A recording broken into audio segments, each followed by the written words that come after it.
Chapter 51. What purpose I had in view when I was hot on tracing out and proving Estella's parentage, I cannot say. It will presently be seen that the question was not before me in a distinct shape until it was put before me by a wiser head than my own. But when Herbert and I had held our momentous conversation, I was seized with a feverish conviction that I ought to hunt the matter down, that I ought not to let it rest, but that I ought to see Mr. Jaggers, and come at the bare truth. I really do not know whether I felt that I did this for Estella's sake, or whether I was glad to transfer to the man in whose preservation I was so much concerned some rays of the romantic interest that had so long surrounded me. Perhaps the latter possibility may be the nearer to the truth. Anyway, I could scarcely be withheld from going out to Gerrard Street that night. Herbert's representations that, if I did, I should probably be laid up and stricken useless, when our fugitive's safety would depend upon me, alone restrained my impatience. On the understanding, again and again reiterated, that, come what would, I was to go to Mr. Jaggers tomorrow, I at length submitted to keep quiet, and to have my hurts looked after, and to stay at home. Early next morning we went out together, and at the corner of Giltspur Street by Smithfield, I left Herbert to go his way into the city, and took my way to Little Britain. There were periodical occasions when Mr. Jaggers and Wemmick went over the office accounts, and checked off the vouchers, and put all things straight. On these occasions, Wemmick took his books and papers into Mr. Jaggers's room, and one of the upstairs clerks came down into the outer office. Finding such clerk on Wemmick's post that morning, I knew what was going on, but I was not sorry to have Mr. Jaggers and Wemmick together, as Wemmick would then hear for himself that I said nothing to compromise him. My appearance, with my arm bandaged and my coat loose over my shoulders, favored my object. Although I had sent Mr. Jaggers a brief account of the accident as soon as I had arrived in town, yet I had to give him all the details now, and the speciality of the occasion caused our talk to be less dry and hard, and less strictly regulated by the rules of evidence, than it had been before. While I described the disaster, Mr. Jaggers stood, according to his wont, before the fire. Wemmick leaned back in his chair, staring at me, with his hands in the pockets of his trousers, and his pen put horizontally into the post. The two brutal casts, always inseparable in my mind from the official proceedings, seemed to be congestively considering whether they didn't smell fire at the present moment. My narrative finished, and their questions exhausted, I then produced Miss Havisham's authority to receive the £900 for Herbert. Mr. Jaggers's eyes retired a little deeper into his head when I handed him the tablets, but he presently handed them over to Wemmick, with instructions to draw the cheque for his signature. While that was in course of being done, I looked on at Wemmick as he wrote, and Mr. Jaggers, poising and swaying himself on his well-polished boots, looked on at me. "I am sorry, Pip," said he, as I put the cheque in my pocket, when he had signed it, "that we do nothing for you." Miss Havisham was good enough to ask me, I returned, whether she could do nothing for me, and I told her no. "Everybody should know his own business," said Mr. Jaggers. And I saw Wemmick's lips form the words portable property. "I should not have told her no, if I had been you," said Mr. Jaggers, "but every man ought to know his own business best." "Every man's business," said Wemmick, rather reproachfully towards me, "is portable property." As I thought the time was now come for pursuing the theme I had at heart, I said, turning on Mr. Jaggers, "I did ask something of Miss Havisham, however, sir. I asked her to give me some information relative to her adopted daughter, and she gave me all she possessed." "Did she?" said Mr. Jaggers, bending forward to look at his boots and then straightening himself. "Ha! I don't think I should have done so, if I had been Miss Havisham. But she ought to know her own business best.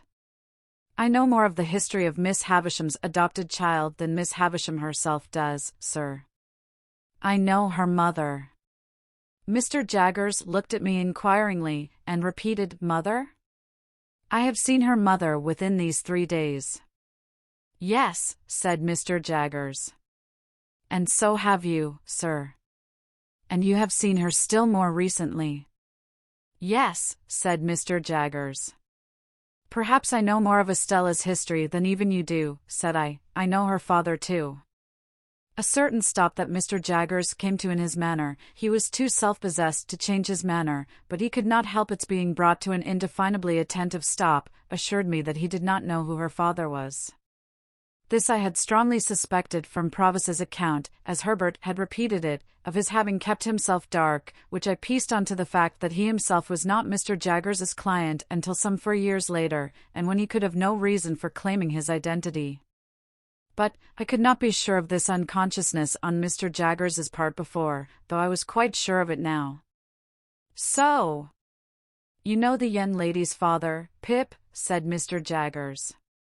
"Yes," I replied, "and his name is Provis, from New South Wales." Even Mr. Jaggers started when I said those words. It was the slightest start that could escape a man, the most carefully repressed and the sooner checked, but he did start, though he made it a part of the action of taking out his pocket handkerchief.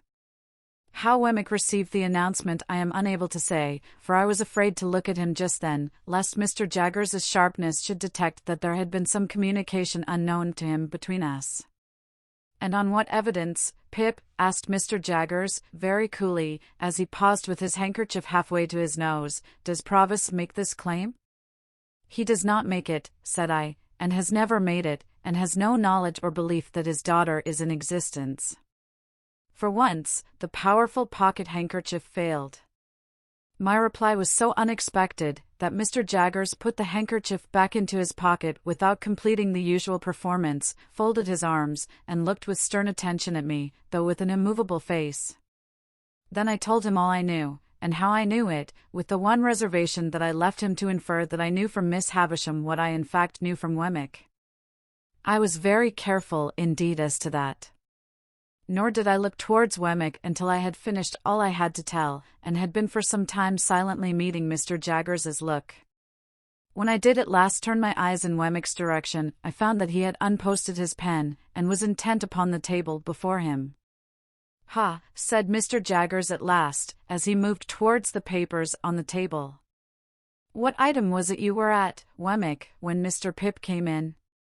But I could not submit to be thrown off in that way, and I made a passionate, almost an indignant appeal to him to be more frank and manly with me. I reminded him of the false hopes into which I had lapsed, the length of time they had lasted, and the discovery I had made, and I hinted at the danger that weighed upon my spirits.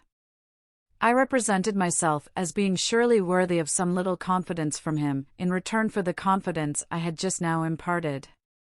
I said that I did not blame him, or suspect him, or mistrust him, but I wanted assurance of the truth from him.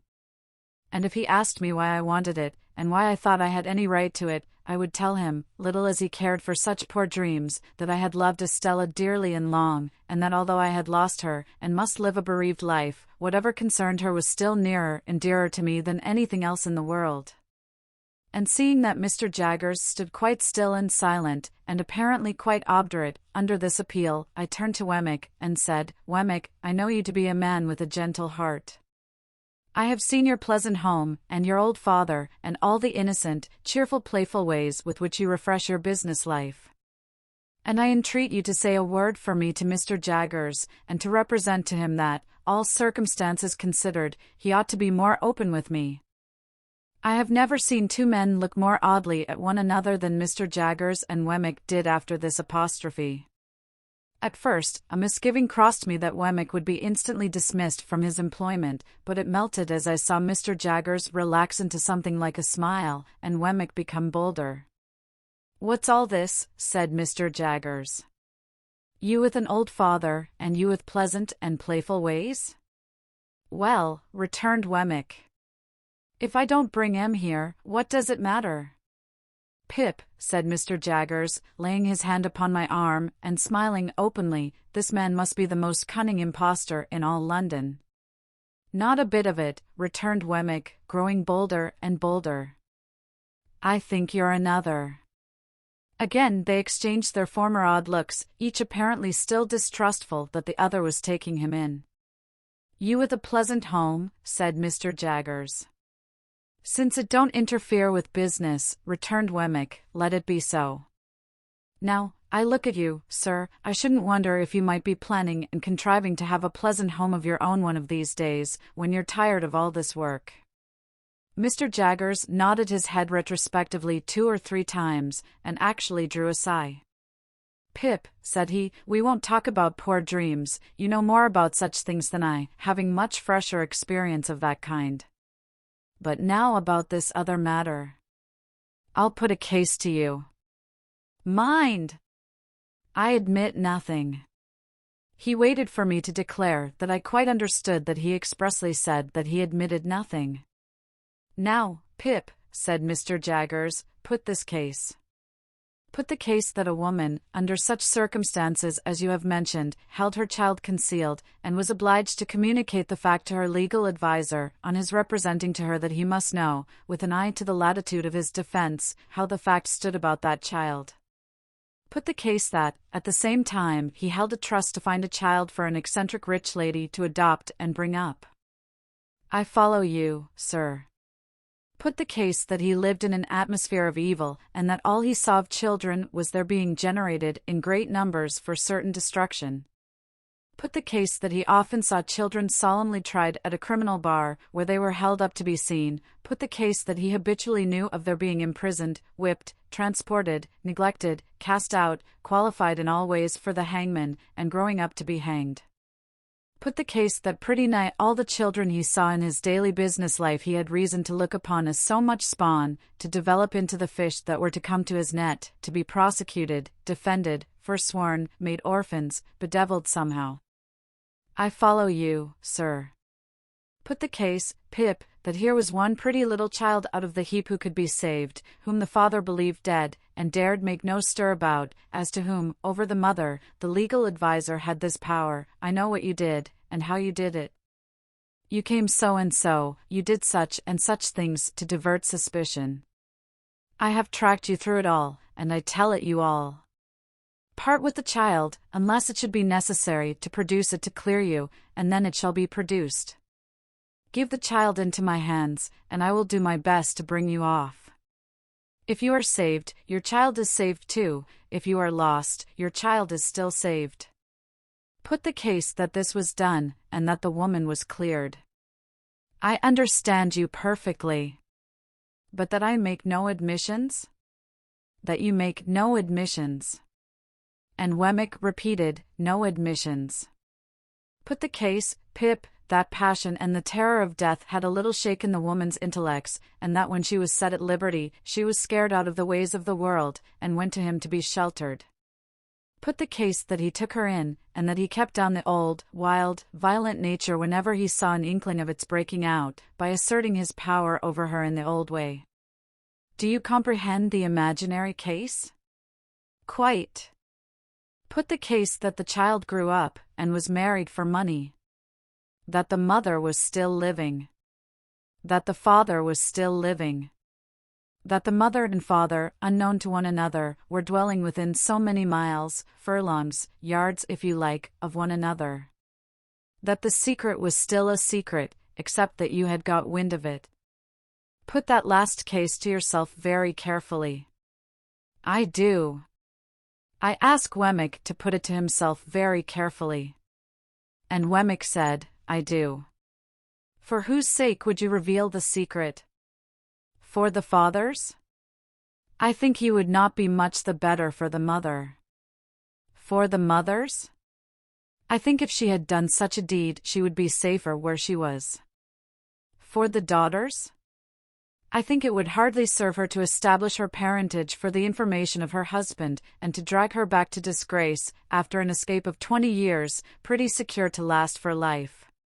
But add the case that you had loved her, Pip, and had made her the subject of those poor dreams which have, at one time or another, been in the heads of more men than you think likely, then I tell you that you had better, and would much sooner when you had thought well of it, chop off that bandaged left hand of yours with your bandaged right hand, and then pass the chopper on to Wemmick there, to cut that off too. I looked at Wemmick, whose face was very grave. He gravely touched his lips with his forefinger. I did the same. Mr. Jaggers did the same. Now, Wemmick, said the latter then, resuming his usual manner, what item was it you were at when Mr. Pip came in? Standing by for a little, while they were at work, I observed that the odd looks they had cast at one another were repeated several times, with this difference now, that each of them seemed suspicious, not to say conscious, of having shown himself in a weak and unprofessional light to the other. For this reason, I suppose, they were now inflexible with one another, Mr. Jaggers being highly dictatorial, and Wemmick obstinately justifying himself whenever there was the smallest point in abeyance for a moment. I had never seen them on such ill terms, for generally they got on very well indeed together. But they were both happily relieved by the opportune appearance of Mike, the client with the fur cap and the habit of wiping his nose on his sleeve, whom I had seen on the very first day of my appearance within those walls. This individual, who, either in his own person or in that of some member of his family, seemed to be always in trouble, which in that place meant Newgate, called to announce that his eldest daughter was taken up on suspicion of shoplifting. As he imparted this melancholy circumstance to Wemmick, Mr. Jaggers standing magisterially before the fire and taking no share in the proceedings, Mike's eye happened to twinkle with a tear. "What are you about?" demanded Wemmick, with the utmost indignation. "What do you come snivelling here for?" "I didn't go to do it, Mr. Wemmick." "You did," said Wemmick. "How dare you? You're not in a fit state to come here, if you can't come here without spluttering like a bad pen." "What do you mean by it?" "A man can't help his feelings, Mr. Wemmick," pleaded Mike. "His what?" demanded Wemmick, quite savagely. "Say that again." "Now look here, my man," said Mr. Jaggers, advancing a step, and pointing to the door. "Get out of this office. I'll have no feelings here. Get out." "It serves you right," said Wemmick, "get out." So, the unfortunate Mike very humbly withdrew, and Mr. Jaggers and Wemmick appeared to have re-established their good understanding, and went to work again with an air of refreshment upon them as if they had just had lunch.